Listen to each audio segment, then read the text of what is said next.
Right guys, so we're here at the prone barbell row or the seal row. Okay, so really good exercise here for building up strength in the upper back. Upper back there also including the lats, and again, like a lot of other exercises, we can change the bias in terms of what we're actually training by adjusting things like our grip width and the types of grips that we're actually using. So when you are setting this up for your clients, like one of the things that I would just pay attention to at the beginning is making sure that this is actually at an appropriate height, okay? Because someone could have been using it previously and they could have been a lot smaller or a lot shorter than your client. So if you do want to set it up appropriately, that's obviously going to be useful for them. So from there, guys, what you want to do is get up onto the bench. There are a number of different ways you can do this, okay? So Paddy's got his face here in the hole in this actual seal row. Some of them don't actually have that set up, you know, some of them don't have a hole, so you can just keep your head elevated a bit.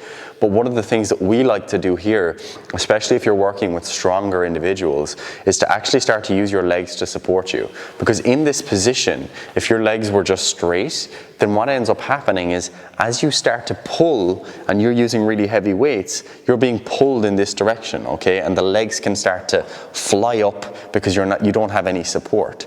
So if you can start to brace by bringing the legs down, locking them in. Some barbell rows will actually have a position for your feet, but this is the way that we like to do it. So we're keeping the heels tucked in under, we've got the thighs pressed in, and now everything's stable in the lower body. And this allows us more capacity to produce force with the upper back muscles without being limited elsewhere.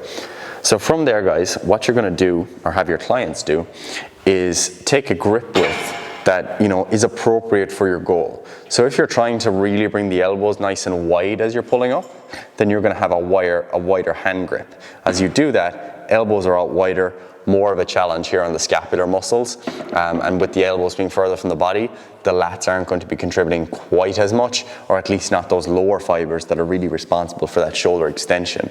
Now you can bring them in closer as well, so hands in closer with elbows slightly closer to the body here. That's obviously going to start biasing those lats a little bit more, but obviously the upper back and scapular muscles are still working to a considerable degree. Now, one thing that is worth considering here, you can put the weight back for a moment, is the way that we can start to really bias these lats.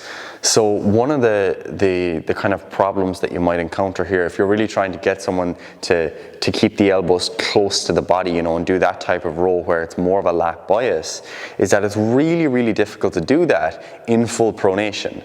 So if you're using a barbell like this, where Paddy's hands are, they're actually tucked in like this, so they're fully pronated, and because we're trying to keep the elbow pit, the cubital fossa, facing forward as well, it's really difficult to achieve that full pronation of the radioulnar joints with the elbow in that position.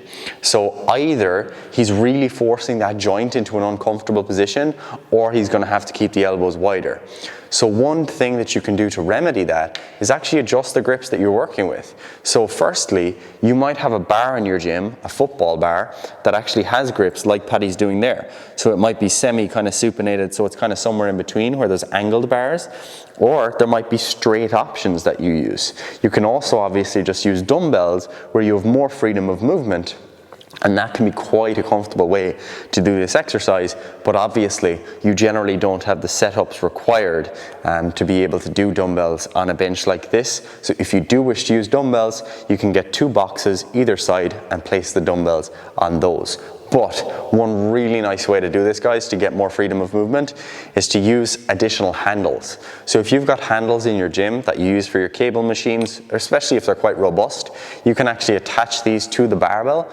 You can use handles like this, and then you'll have freedom of movement. Because as Paddy's using the handles then, he doesn't even have to put them on the bar just to demonstrate. He can move those wrists in any direction he wants, you know, and it can be quite a nice movement that most people will enjoy if you actually let the hands go out like that into that pronated position like he's doing there, and then rotate into that neutral position as you come back up to the top. So that can be a really nice way to start biasing those lats, because you have that freedom to bring the elbows in close to the body. So as I said, guys, really good option here. You could also do something along the lines of, if you've got you know, those daisy chains that are used for climbing, or something else that you can attach to the actual barbell. You could attach your handles using that, but in general, most of them will be robust enough to handle the load by simply wrapping them around that you can set up for your clients. If you don't have access to this, obviously if you're a personal trainer and you're a private personal training gym, a lot of gyms will not have access to a piece of equipment like this. But what you can also do is, if you get a bench, you know, any flat bench that you have access to, and you place boxes or steps underneath the bench, then you can set up basically a very similar setup to this one, and that can be a really nice way to start to train the back.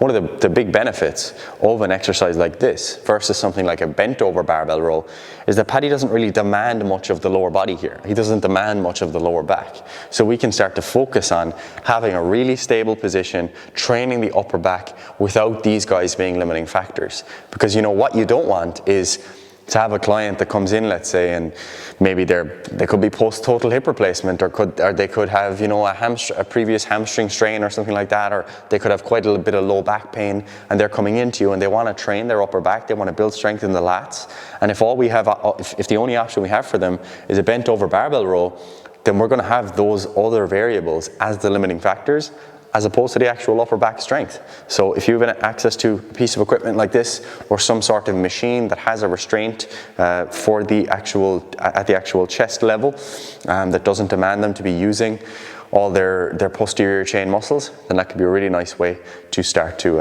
apply exercise in the context of those individuals who might have some limitations, or if you're just an individual who wants to focus on only those upper back pulling muscles. What you'll find sometimes is that if you had done, let's say, a workout, this is especially where this starts to apply to programming in general. If Paddy had done deadlifts before this, I know that his glutes, his hamstrings, his adductors, and his lower back are already going to be quite fatigued. So we might be limited if we were to do a barbell row after that, not by his lat pulling strength or his upper back pulling strength, but rather by the actual fatigue that is already set in that previous exercise in the hip extensors and in the lower back extensors, or the spinal extensors. So that's something that's worth paying attention to. So that's where an exercise like the prone barbell row can come in really handy for your clients. Right guys, so we're just going to give you a quick little tutorial on how to attach handles like this or similar handles to a prone barbell row. You could also obviously do this exact same adjustment with a standard bent over barbell row, but this is in particular where it starts to come in helpful. So if you want to put the handle in over like this, it should go over your barbell no problem. And then you get Paddy to hold that. You can obviously just set this up without your client actually holding the barbell. Wouldn't be advisable. What we've got going on there, guys, is a situation where Paddy has now a lot of freedom of movement. So if he starts to do a row there, he can move his hands whatever way he wants. You know, he's got freedom throughout. So he's in a bit of pronation there, you know, and he's starting to bring it into that more neutral position.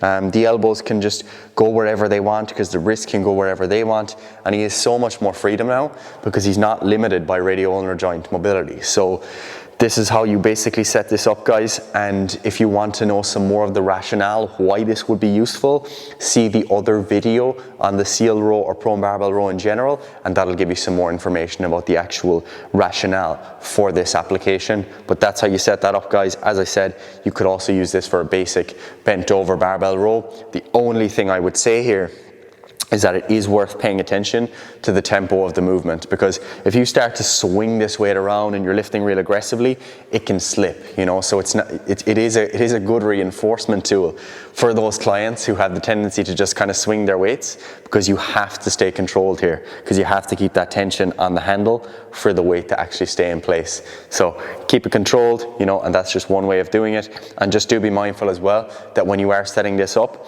if you are using handles like that, you might have to change the height of the actual J pins there, or J hooks rather, because there's going to be additional distance between the hands and the barbell when you add on those handles. So just be mindful of that when you're setting it up.